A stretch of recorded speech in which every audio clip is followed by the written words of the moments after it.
Milan த ஃப்ளோஸில் வந்துட்டு Lucy வந்துட்டு ஃபிலிப்பை வந்து மேகி ரொம்ப சின்சியராக லவ் பண்ணுறா, அதனால் ஃபிலிப்பை நம்ம வந்து மேரேஜ் பண்ணி வச்சிடணும் அப்படின்னு சொல்லிட்டு லூசி வந்துட்டு மேகிக்கு வந்து ஹெல்ப் பண்ணுறா. ரொம்ப வந்து உறுதியாக இருக்கா, எப்படியாட்டும் ஃபிலிப்புக்கும் மேகிக்கும் கல்யாணம் பண்ணி வச்சிடணும் அப்படின்னு சொல்லிட்டு இருக்கா. இப்போ டாம் கிட்ட அதை பற்றி பேச போகிறா. டாம் வந்து அதை வந்து நிராகரிச்சிட்றான்.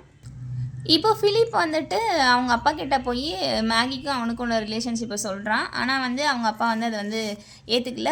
அதுக்கப்புறம் அவன் எடுத்து பேசுகிறான். நான் வந்து எனக்கு வந்து ப்ரொஃபஷன் ஒன்று கிடையாது, அதே மாதிரி இந்த ஹன்ச் பேக் வந்துட்டு எனக்கு முதுகில் இருக்குது, அது யாரும் எந்த பொண்ணு கல்யாணம் பண்ணிக்க மாட்டாங்க, அப்புறம் நான் கடைசி வரைக்கும் பாவர்ட்டிலே இருந்து சாக வேண்டியதான் அப்படி சொன்னோன்னையும் நீங்கள் வந்து அவங்களோட மில்லை மட்டும் திருப்பி கொடுத்துருங்க அப்படின்னு சொன்னோன்னே அவங்க அப்பா சரி அப்போ நான் வந்து அவன்கிட்ட நேராக டாம்கிட்ட கொடுக்க மாட்டேன், கெஸ்டன் கோட்டை வந்து வித்துறேன், கெஸ்டன் கோ வந்து திரும்ப வந்து டாம் கிட்ட கொடுத்துக்கிட்டோம் அப்படின்னு சொல்கிறாரு.